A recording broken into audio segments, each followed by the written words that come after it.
I'm Jami. And I'm Judy, and I just have to tell you that if you don't know Jami, you are in for an incredible treat. And I will tell you that my daughter, my grown daughter, once called me and said, "Mother, there is this book that you have to read and you're going to love it." And she was right, and that book was The Middlesteins, and that's how I met Jami, and I've read everything ever since, and sometimes I read it again because I'm tired of waiting for a new one. She's incredible. That's very nice of you to say. One day there was this tweet from Judy that she liked the book, and that's how we met. And I was like, am I reading this? Am I really reading that Judy Blume likes my book? So it was really amazing. I want to say that I'm still sitting here in like the Jericho sex wig. Like, that was amazing. That was. And also, I want to say that these chairs look like vaginas. Do you feel like you're sitting in a giant vagina right now? And the whole set is so beautiful. It's good to try new things. Sexy. And very soft. Oh, and also, we wanted to say that Lauren's speech last night was amazing too, right? It was so erudite, but we are here to change things up. Yes. Right? Did you see the title of our talk? It was, our talk was given a name by Ashley Kamen. Yeah. She decided it should be called Stupping. For those of you who don't know Stupping, I promise you, you really do know it. You just might not know the word. You will. Originally, it was supposed to be called Horny Jewish Ladies, but they wouldn't let us do that. Anyway, we're here to talk because we both write about sex. We've both included a lot of sex scenes in our work, and we're going to talk a little bit later about kind of the craft behind it and how we know when a sex scene is working and why it's interesting to write about sex. But I guess the first question that I had for you was kind of your background, like. Did you grow up in a family that was comfortable talking about sex? What were some of your early literary or cultural sexual influences that made you become this person who was going to write about it for kids and adults? Did I grow up in a family where we talked about sex? My mother didn't talk about anything. In a way, that was good because I never got a negative message about sex. My father was much more open and would have talked about anything, when it was time for me to learn about a period, because I kept asking and asking, what? It was my mother to my father, you tell her.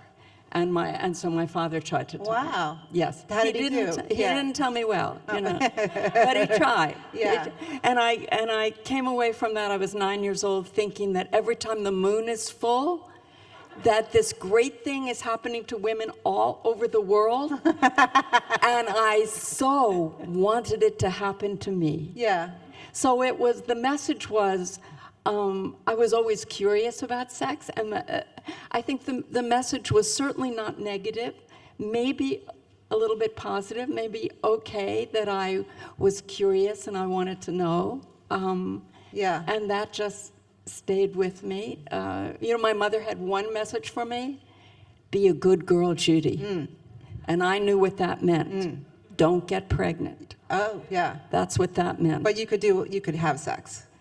I could not go all the way. Are you kidding? In the 50s? No. But yes, I could be sexual. Yeah. And they even made me comfortable in our own home after a date. I could bring my date home. I had a little room where I could play music and we could make out as long as we wanted. Wow. As long as I was home, but there was no door on that room. Oh. I did not have that in my household. Yeah. So, so sex was a good thing. It was something that I thought should be celebrated, and I wanted it.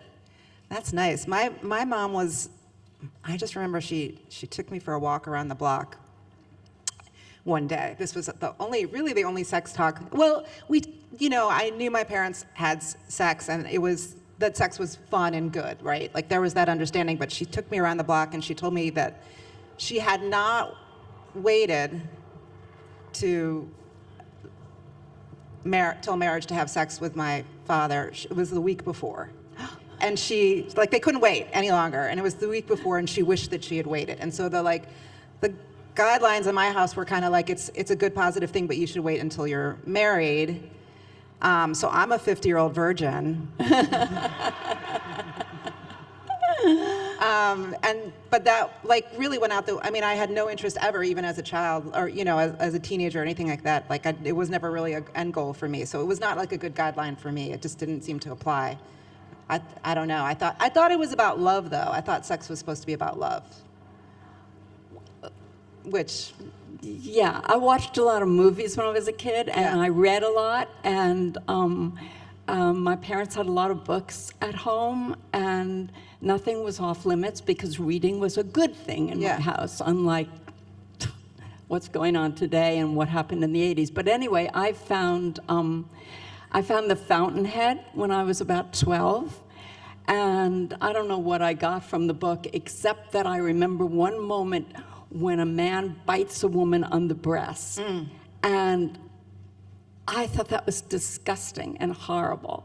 And I remember I must have talked to my father about that, and he said, "Oh, someday you'll like that." What?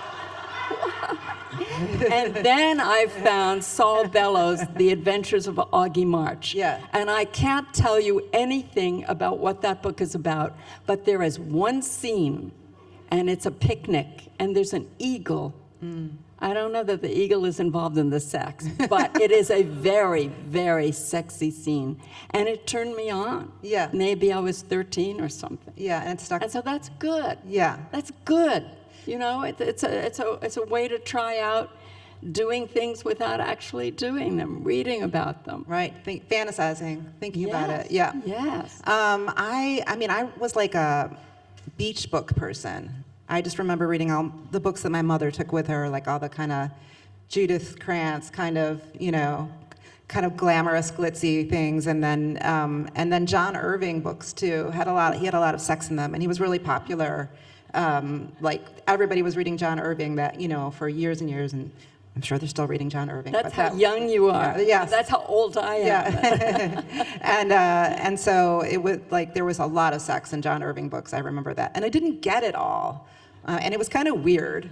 Some of it was like weird, like the Hotel New Hampshire there was a whole bear sex scene that but it was like people were kind of explicit and out there and expressing themselves, and I think that is really important for everyone, to understand and not be like afraid of talking about sex. Well, I'm sorry. Go ahead. I was going to say, this just came to me. We grew up without guilt about sex. Is that true? I don't think Jewish families have a lot of guilt about sex. Right. Right. Yeah. I think that's for the Catholics. Am I wrong? I don't know. We didn't have guilt. We have guilt about other things. Trust Yes. me. I always think there's like this intersection of like the Jews and the Catholics and the guilt world, but like I mean I think it's like a very boisterous kind of thing, in the Jewish world. Yeah. Yeah. Horny Jewish ladies. There you go. See, there's our session that was going to be a couple of Jewish girls sit around talking about why they can write about sex. Yeah, because it's sort of like where how you learn to talk about it. But also there's plenty of people who don't have that and they can still talk about sex. So, and maybe part of it is because they read some of your books, Judy.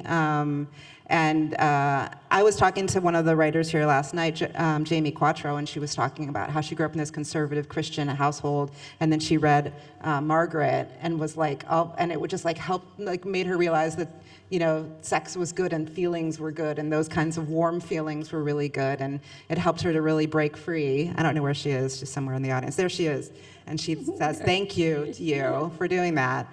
There's always these gateway drugs kind of. Gateway moment kind of books, that kind of thing.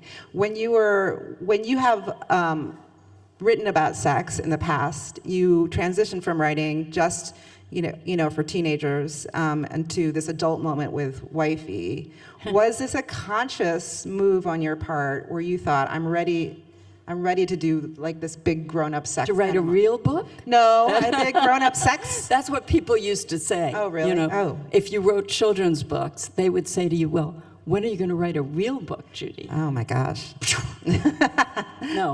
No, it was, I think it was that I was first of all, I never wrote for teenagers. I wrote for children. Yeah. I wrote for children, and Maybe Forever is the only book that was for teenagers. Yes. And that's another story.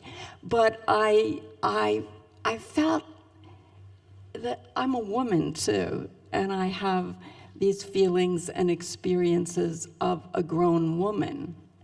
And I wanted to, I don't know, I didn't think about it a lot. I just knew that I wanted to do that. I wanted to try that. I wanted to write about a life that I was raised to lead, and then the rebellion against that. Yes. And poor wifey, you know, she never did get out of it. A lot of people were very angry. You left her there, and that was right for that story. I Yeah. did leave her there. Yeah. I was rereading it this morning, and there's something that I thought was really interesting about it was that there's a lot of bad sex in that book. I forgot that. Hold on, I saved it because it was so There good. is? There's like I mean, rules and regulations. of a Norman Pressman fuck. Yes, and there's That's this her whole- husband. She had, it's all in her, it's all fantasy. I mean, really. Yeah. She has in her head rules and regulations for a Norman Pressman fuck. And it's really bad sex. It's really terrible sex. I think there's It felt good, though. well, not to her it didn't. I don't think. I'm reading it and thinking she doesn't really like it. It's sort of like he's kind of like doing this obligatory kind of stuff just to get to. And the scene ends with him coming first and leaving her and saying, No, "Wake she me up later." comes. She always comes. Oh, she said she misses the boat or something No, but like that. she doesn't have shrimp scampi or mousse au chocolat. Oh. She has like a burger and fries. Oh. That's her orgasm, you know. And you know it's not me because I'm allergic to shrimp, so it is not me. But it's sort of limited. It's not the deep, she sort of bemoans the fact that she's not writhing on top of him and that she's never been on top before. She's Right, 32 years old and she's never been on top of him. And I think that there's something really interesting about writing bad sex as much as it is writing good sex. And I want to like sort of shift into talking about craft just a little bit and what you think writing about sex can tell people about a character. Beyond it just being this sexual moment in time, it's something else. It's bigger than that, right? Wait, I want you to do that first. Okay, I'll do it first. Well, I think I feel like when I have taught classes or given talks and people ask me about how to write about sex, people who are uncomfortable with writing about sex, I see it as just the same as like dinner party. It's interesting that you made that food reference before. Or looking at a character's bookshelf or watching them walk across the street. I think it's just another way for us to get to know the character. And the details of the way they do things is part of the details of their lives. And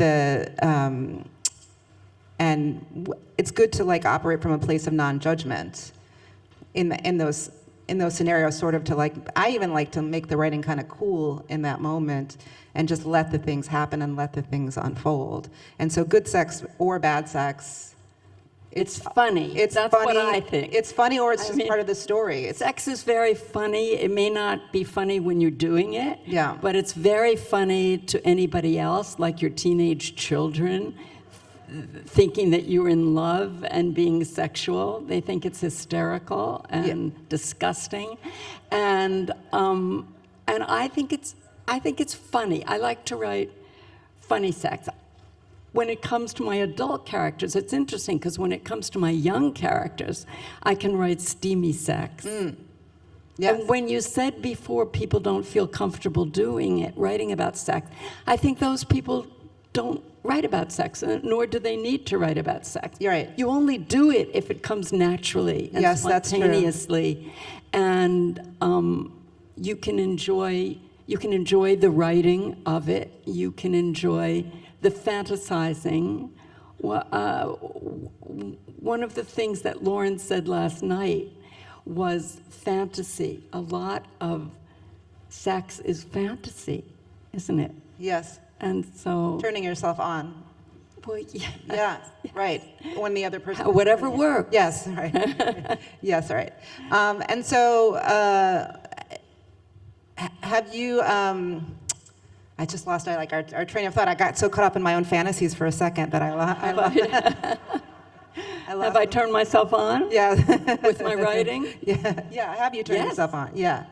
The way I know that a sex scene is working, if it's not a funny, sex scene, if it's a sexy sex scene, I know it's working for me because it turns me on when I'm writing it. Yeah. And that's good, because I miss those hormones. I'm 83. Right. Oh, God, do I miss those hormones. But I have a good memory. Right. Do you think it's a political act to write about sex and sexuality? Do you feel like you're making a statement at all when you do it, or when you Never. For me, it was never. It was just a natural thing that you were doing. Yeah. What did my first agent used to call me? Oh, Lordy, I can't remember what she used to call me. A totally intuitive writer. I'm an intuitive writer. Right. My son once said to me, "You're the least." Now I can't think of that word either. Right. You're the least someone who analytical. Yeah. That's the word. You're the least analytical person I've ever met. He said to me, and that may be true in my writing. I am intuitive, and I go with it. Yeah, but there have been times, in your writing career where your writing has been turned political, whether you choose it or not, which is interesting. Yeah. Yeah, and It's been used. It's been been used used. against me. It's been, yeah. How does that feel? How do you feel about that? It didn't feel good in the 80s when it started. Yeah, it was surprised you probably. Yes, because, it took me by surprise, and it was painful until I became, until I became active with anti-censorship groups, because it's always better to take action than to sit there and feel sorry for yourself. Yes, I agree. Yeah. So I feel that like that made me deserves political. Oh, please. Come on. That's important, right? You have to stand up. You have to stand up for your work, right? You have to stand behind your work. Or for other people's, not so much mine. It was happening to a lot of people. Right. And guess what? So we got out of the 80s and we got away from that, and now we're right back there again. Yeah. With groups of people who want to judge books that especially young people are going to read and say, no, they can't read these books, even if they're classics. Right, yeah. Do you still work with anti-censorship groups, or could you recommend? Yeah, the National Coalition Against Censorship. Okay, great. Wonderful, small write group. that down. Terrific. Yeah, great. You can join for $25, and it will mean a great deal to them. Yeah. I think in your career, you've had probably a lot of people say to you that your work has been helpful to them along the way. Does that mean something to you? Has it been meaningful to you? Yeah. Yes, absolutely. People of all ages and things like that. Yeah, that's really... Yeah, it's very... I have this bookstore in Key West now because after 50 years of writing, I didn't want to lock myself up anymore. Could I still write? Yeah. Yeah, but I feel like I've done it. And how lucky to have, find this other wonderful outlet where I can go to work and work in a bookstore and meet a lot of people. Yeah, it's wonderful. Sell your books. Yeah, thank you. Tell people how great Jami is. Speaking of others, and many others. Speaking of one book, you messaged me this morning that you remembered that you took Lady Chatterley's Lover with you on your honeymoon. Oh. So it was 1959, and Lady Chatterley's Lover was not yet legal in this country. You couldn't get it here, you couldn't get it in the UK. Yeah. But my brother was in the Air Force, and he had been in Greece, I think, in Europe somewhere. And he brought the book back, and he gave it to me. And I was packing to go on my honeymoon, and I took the book. And I want to tell you, that book made for a great honeymoon. Yeah. Great honeymoon. I remember being in in those days, we went to get our hair done in the hair salon in the hotel, and I was reading it under the dryer.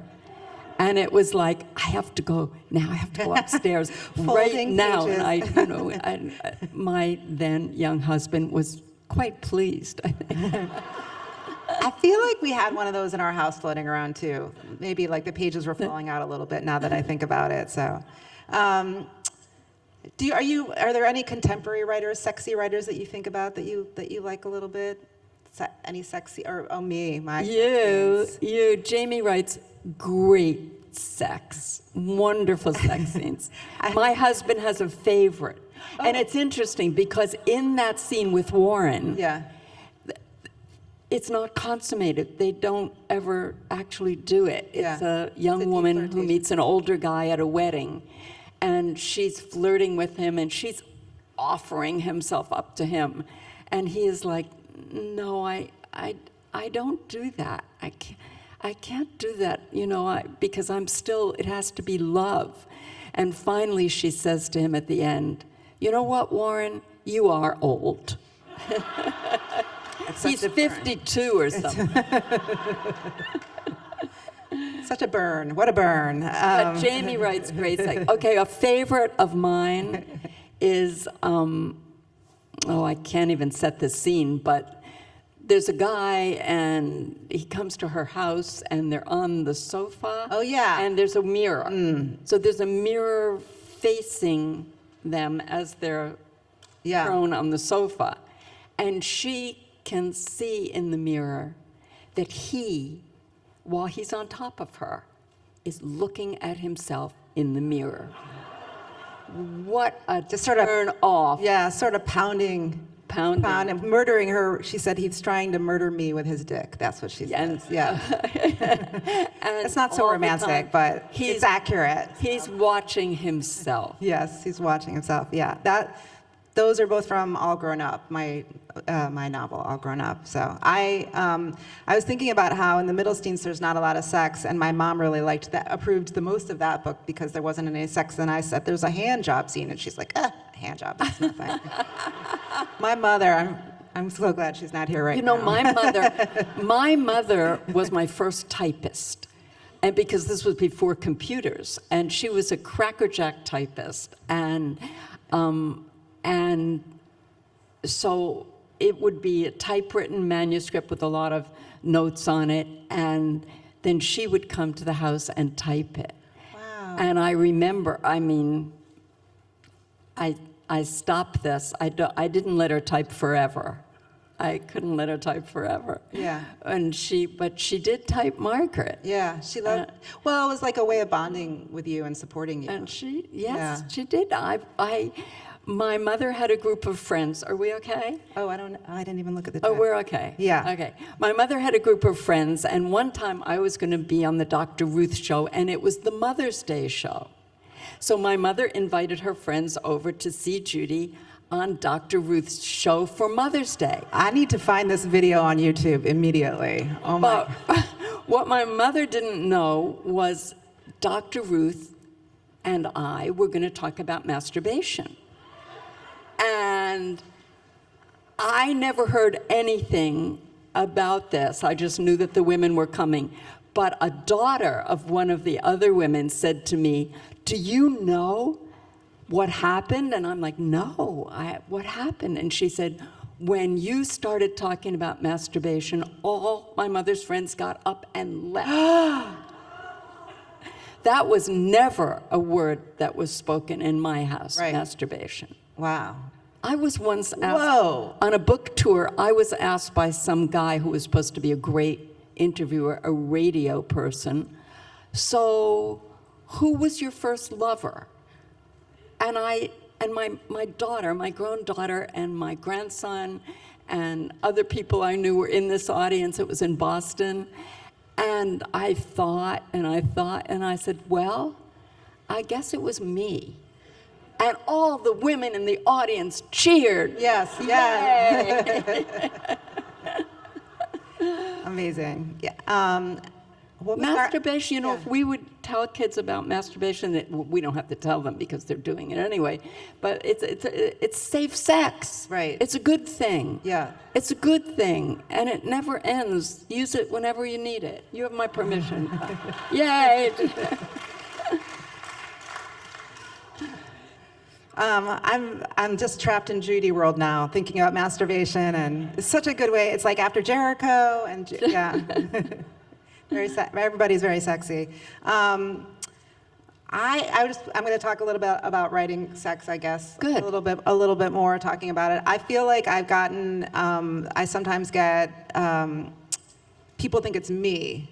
People think it's me in my books, and they sort of like presume certain things about me when I have written about sex. And I don't think in other ways they hold it against me in the same kind of way, but there's something about me being comfortable with talking about it in the world, in my art, that opens the door. I think because I'm a woman, too. Has that ever happened to you at all? Oh, yeah. Yeah. Oh, yeah. I would hear from old boyfriends, from school boyfriends, like, who knew you were so hot? We never knew you were skinny little Judy. Who knew what was going on? Yeah. You know, they do. And I think even in the... Think it's you. Yeah, and I think even in the, like, sometimes in reviews that I get, and criticism of the book and things like that, people like to sort of, like, foist my personal life in, you know, or, like, merge me as, like, my characters and things like that, that there somehow can't be, like, a separation between the two. Do you know what I mean? That seems sort of unfair, don't you think? Yeah. Yes, but it's okay. You just keep going. Yes. You just keep going, and you just keep doing it. I mean, and Summer Sisters is my least autobiographical book ever. It's got a lot of sex in it, but you know, it's not my sex. Right. Yeah, I once got a letter. Oh God, if only I could say this poem to you. Jericho, forgive me, this poem. So I got a letter, and it said, I forget what book this was after, maybe Wifey. You're rude and crude, depraved and lewd. You're caught in a moral crunch. You're something, something, and da-da-da-da, so when can we have lunch? It was a great poem. I wish I could remember all of it. Usually I can, but not today. So yeah, because people do. They want, yeah. Have you ever felt uncomfortable about writing about sex, or ever left sex out, or anything like that of your work? You know, when I was writing Smart Women, I was trying to tell the story of two people who come together around age 40, and they fall in love, and they bring all their baggage with them, which is mainly their teenage children. And because George and I met at that time of life, and even though we were not Margot and whatever his name is, I can't remember his name. Yeah. We were not that couple. When it came to it, I couldn't write anything sexual. I allowed him. He meets her in a hot tub at night, and this is very 80s in Boulder, Colorado, and he does say, "You have beautiful breasts." I always, in books, I like to make the character, or think of myself as this character, as lush, because I've never been lush. And I've always wondered what it would be like to be lush. It's good. Yeah. Feels good.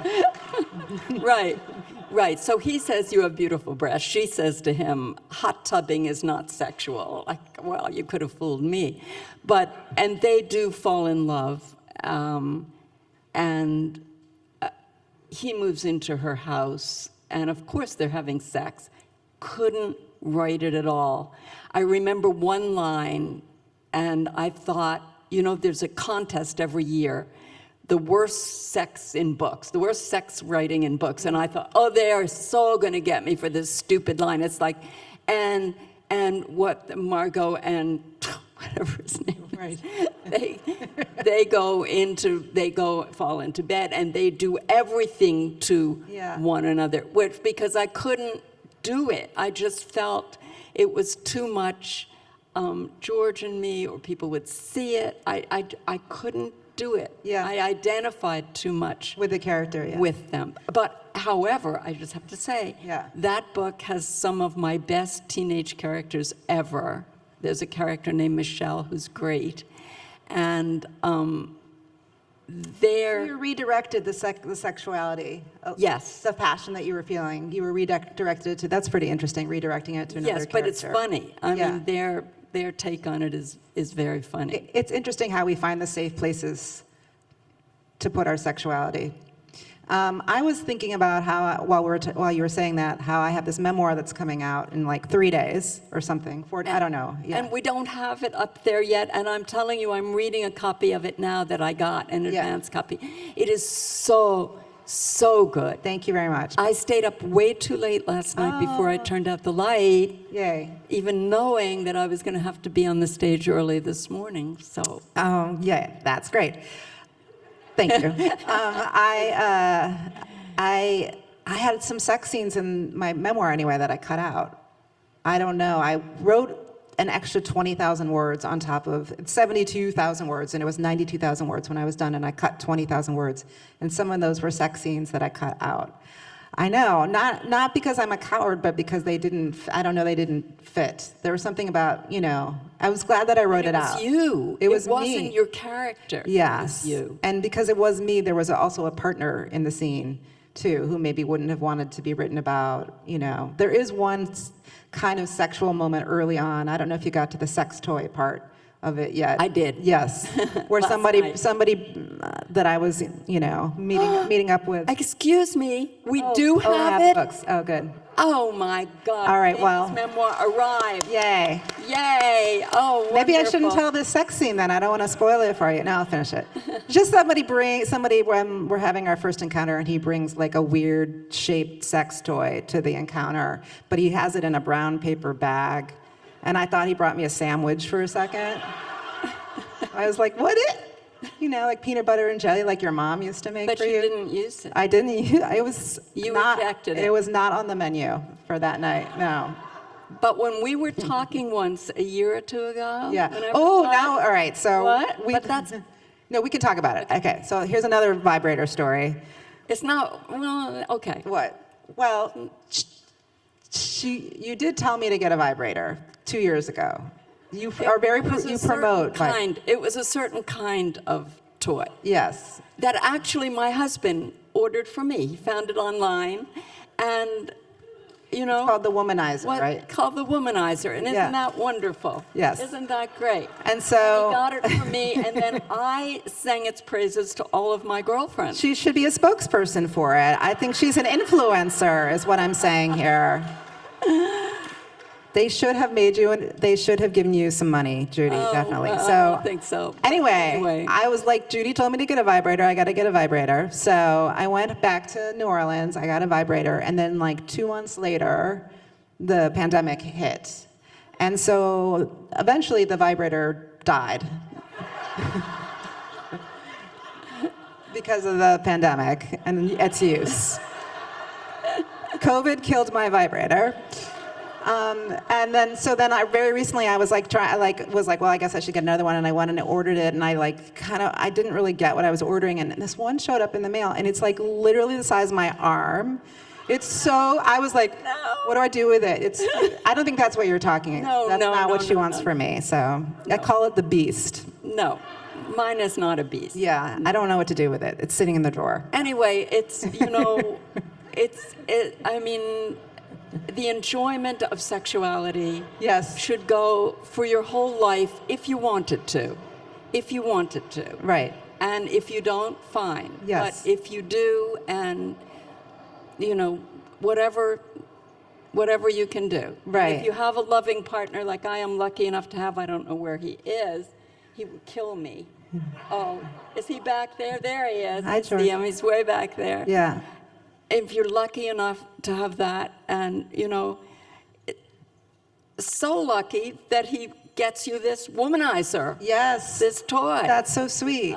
You guys are a hot couple. That's very what I always think about you two. A what? A hot couple. A hot couple. Yeah, you guys. We were. Yeah. No, And you we still are. try to be. Yeah. We try. We try. I 42 think, years later. yes. I think we're gonna have questions in like I think it's Oh, in good. in 5 minutes. Do you guys have some you questions? guys, I hope you're going to be brave enough to ask us questions. Anything. You can go like this and ask us questions. In 5 minutes, we're going to do questions? Yeah, or now if somebody has a Now. question now and wants to come up, but we'll just keep Please. talking and then if somebody, I don't know, is it that they're supposed to come up there? Don't ask me any more questions about vibrators, though. I'm done talking Ask about us that. questions. Just please about- wait for the mic. They'll bring a mic to you. About the books, about the writing of sex scenes. What did we leave out about writing sex scenes? I'm trying to remember. I think I had a whole list here, and then I like didn't look at it because I didn't need it. But Okay. how you know a sex scene is working because it turns you on.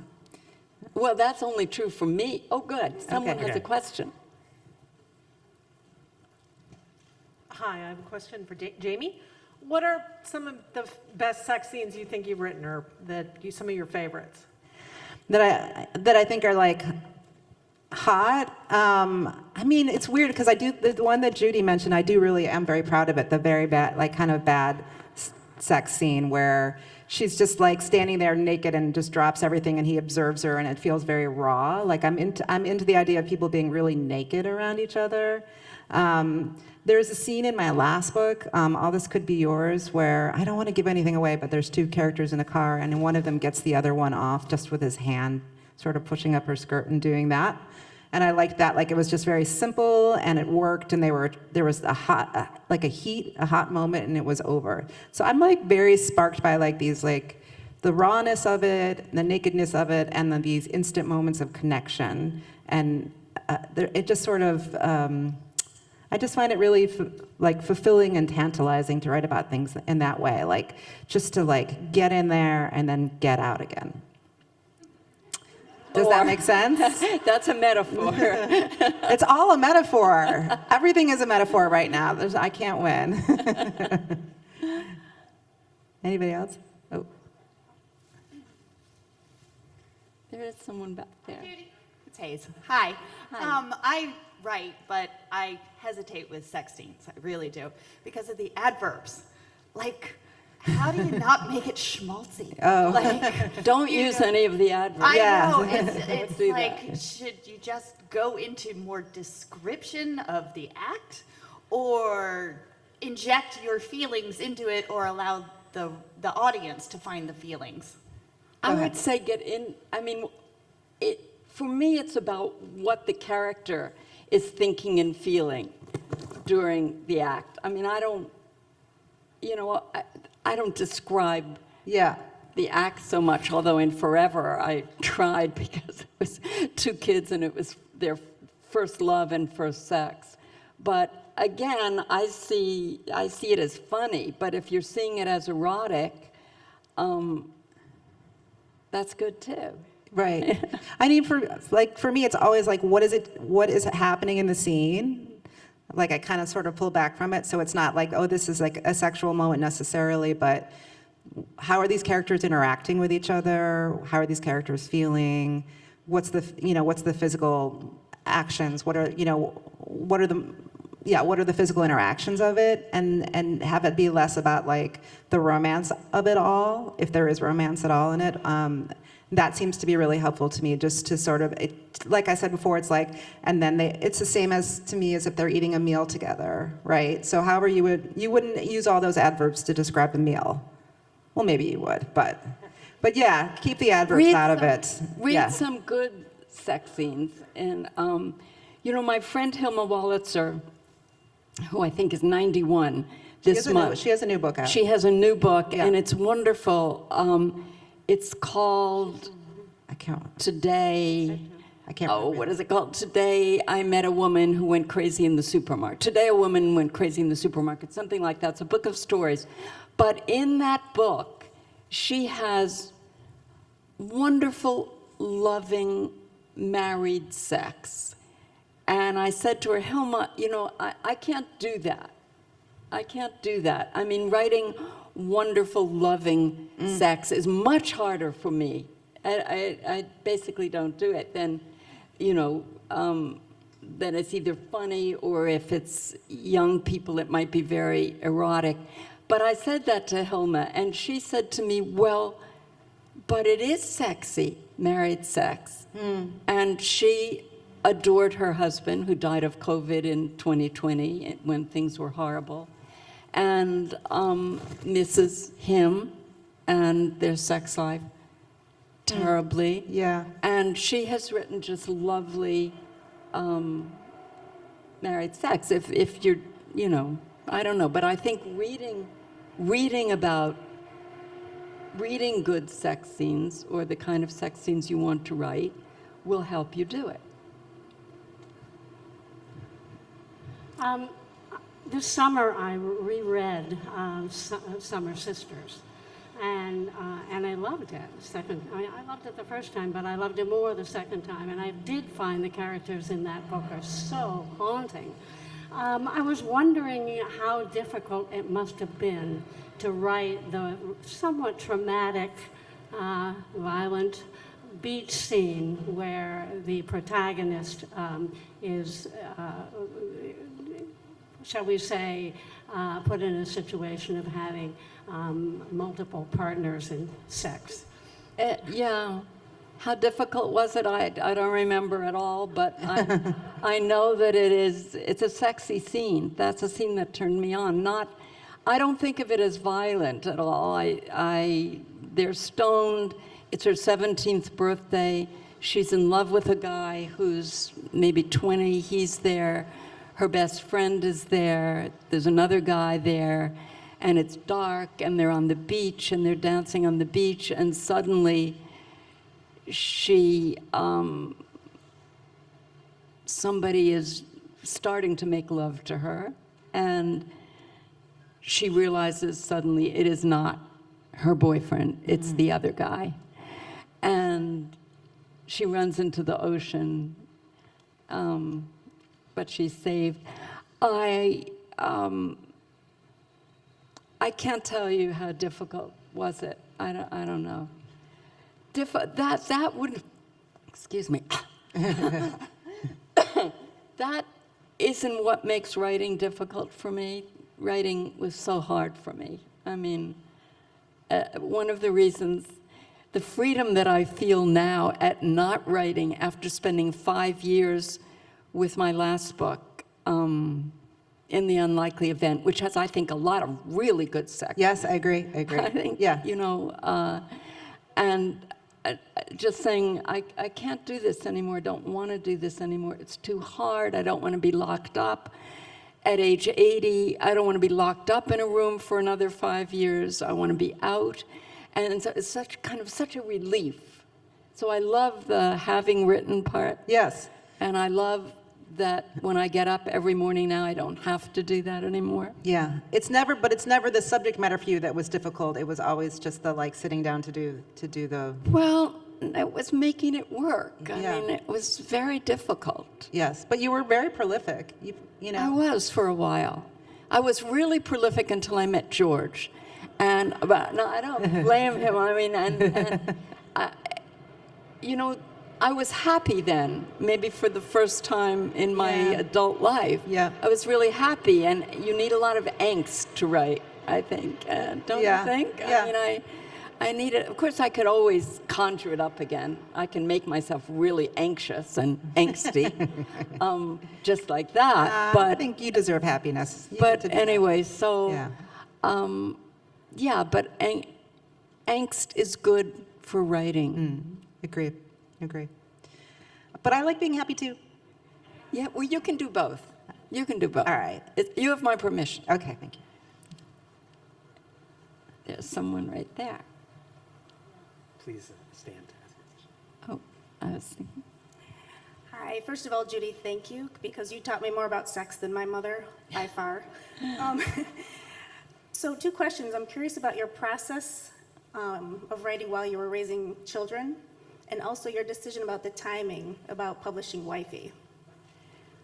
I didn't make any decision about writing or publishing Wifey. You know what? It happened. I mean, yes, there were people who said to me, this will be the end of your career. You cannot use the same name. I mean, there was all of that, you know, when it was out and about. And, but I didn't really make any of those decisions. And writing with children, well, you know, I used to think, because I started to write when my kids were very little, and I continued to write, you know, even after, you know, after they grew up, of course. But I used to think, when the kids are grown up, oh, this is going to be so great. I'm going to have so much time to write. And I found that, in fact, having those children at home, that was very good for my writing, because I was absolutely determined. So I used my time wisely when they were little. When they were at preschool, I used those 2 hours every morning. And later, when they were at school all day, I really used that time well. When there were no children at home anymore, I started wasting lots of time. Yeah. Or, you know, I don't have to do this now because nobody's coming home at 3 o'clock. I can wait till tomorrow. So they gave me a structure for my writing. But yeah, of course, if they were sick, I wouldn't write at that time, you know? I mean, it just kind of worked out for me that way. But obviously now I know it's so much more complicated for people who have children, because like so many of my writer friends have, with COVID, they've had to suddenly become teachers in their own home. You know, it's a whole different. COVID is a whole different world. It's a whole different world. So There was someone there in gray and pink right there, and her hand is up. Sort of two questions. First of all, I'd like to know who your readers are. Men, women, ages, and so on. And secondly, are you influenced at all by your readers? Well, I love my readers. And who are they? I hope some of them are out here in this audience. Yeah. Thank you. I mean, there are a lot of people who started as kids reading my books and then continued. So they are the age of my daughter now, who has just turned 60. She would have been my very first readers. And then, they come to the bookstore, and they're men and women. And I love it. You know, maybe the UPS guy once came into my house and said, "Oh, you read that book, Super Fudge. That's the only book I ever read. I love that book." It's so sweet. You know, you hear a lot of great things. So I think it's unexpected. Do you know who your readers are? I don't know. I mean, I think it's like, I know who follows me on Instagram, like that kind of thing. I can see who that is. It's been 2 years since I've been able to do readings, so I don't know. Like usually when I do readings, that's how I can kind of see who is my audience, because they're there. If I do a bookstore reading or something like that, and I know who sends me emails and things like that. But that doesn't mean that there aren't all kinds of people who are, Right. I've definitely. I remember when I was on tour for All Grown Up, there were men who were coming. That is a very specifically female character in that book, and there were men who were coming to the readings and saying, "Oh, that's me. That's who I am. That's exactly who I am." And that feels like an achievement to me, like to have all different kinds of people to identify, and also to have your work published in other countries is really wonderful. Like you can't even, all over the world, you just think, I don't know who's reading me, but it's great that it's out there. Writing is like, it's such a gift and opportunity to connect with people. I've been able to connect with people, everywhere in all across America, all across the world. So it influences me in the way that it just makes me want to keep on writing and communicating with people, connecting with people. It's there's definitely a back and forth. I definitely think of my books as a conversation with the world. That's great. That's a very nice way to think. Yeah, it keeps me company. When you write children's books, in the old days anyway, you would hear from the children. They would write to you. Adults tend not to do that as much Yeah. as kids. Yes. Now they just tweet at you. But, yeah. We have time for one more? Is that what somebody said? Oh, Okay, A can you hear me guy. okay? I have Yes. a question. You mentioned Lady Chatterley's Lover. I have a couple of authors and genres that I'd like to get any reaction, none, as quick as you can, or as detailed as you can, neither one of you. One is Lolita, the other is Your Lying Eyes by the Eagles, the other is Holden Caulfield. I mean, it goes on and on. Jack Kerouac, The Beats, On the Road, and Ginsberg's Hal. Any of those could be a topic of discussion, but I just would curious what your reaction is to it. I don't know, it's all men. but I've read most of them. Yeah. I've read a lot of them. Yes. Because I came of age at a different time, Yeah. in the 50s. And so they were in my house.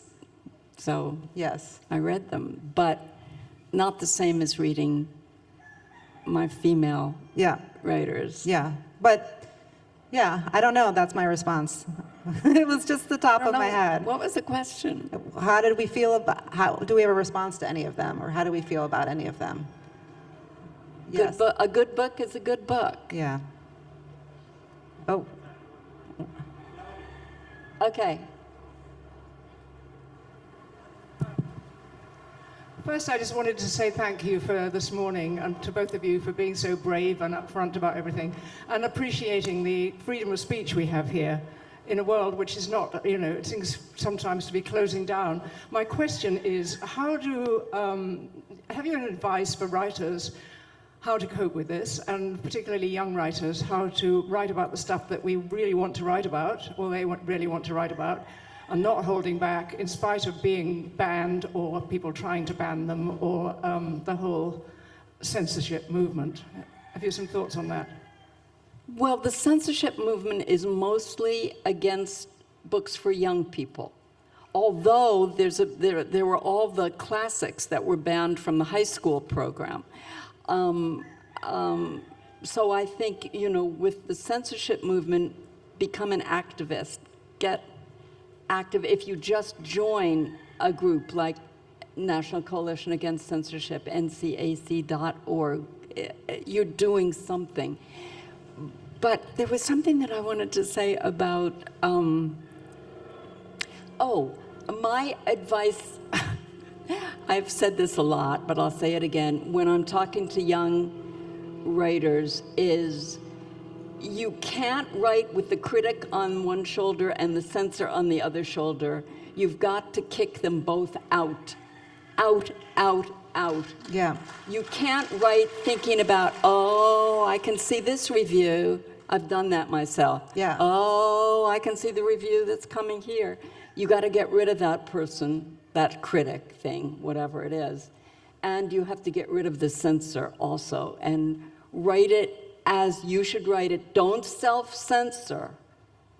Don't self-censor. It may be that your publisher, your editor, will want to talk to you about something. I don't know. But my advice is do not self-censor.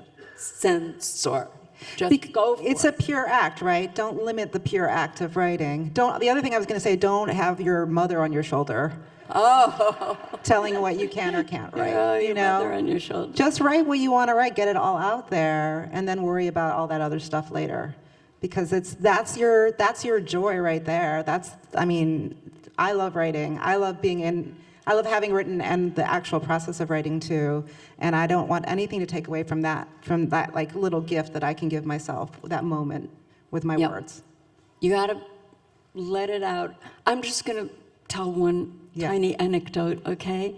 My mother went to high school with Philip Roth's mother, and when Wifey was published, my mother met Mrs. Roth on the street, and Mrs. Roth said to her, "Now, Essie, When they ask you, how does she know all those things? You say, I don't know, but not from me. Is that it?